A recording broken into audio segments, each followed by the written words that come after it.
পাড়ার বাল প্রতিবারের মতন এবারের পিকনিকে যেন কোনো পেঁয়াজি না দেখি।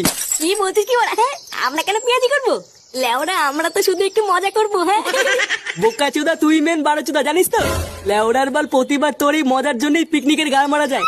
চোদনা অনেকদিন পর পিকনিকে যাচ্ছি, তাই এই পিকনিকে যেন কোনো গাড় পেঁয়াজি না দেখি বলে দিলাম। আরে পল্টুদা, তুমি অত রেগে যেও না। তুমি দেখো এবার আর পিকনিকে কোনো ক্যাচাল হবে না। না হলেই ভালো। আর হ্যাঁ, আর একটা কথা কান খুলে শুনে রাখ, এই পিকনিকটা হবে পুরোপুরি আমাদের পার্সোনাল পিকনিক। বারা সারাদিন শুধু মাল খাবো আর হই হই করবো। তাই কোনো চুদির ভাইয়ের ফ্যামিলির লোক যেন এই পিকনিকের কথা না জানে, কথাটা যেন মনে থাকে। লেওরা তুই কি পাগল চুদা হয়ে গেলি নাকি? বাড়া আমরা একটু শান্তিতে মালমুল খাবো, এখানে ফ্যামিলি কি করবে? হ্যাঁ বোতল কুড়াবে নাকি? আরে পল্টু তুই চাপ নিস না, এই পিকনিকের ব্যাপারে কেউ জানতে পারবে না। হ্যাঁ, আর সন্ধ্যাবেলায় সবাই টাকা পয়সা নিয়ে তাতেই চলে আসবি। বাড়া মেনুতে কি হবে সব রেডি করতে হবে। আচ্ছা পল্টুদা ঠিক আছে।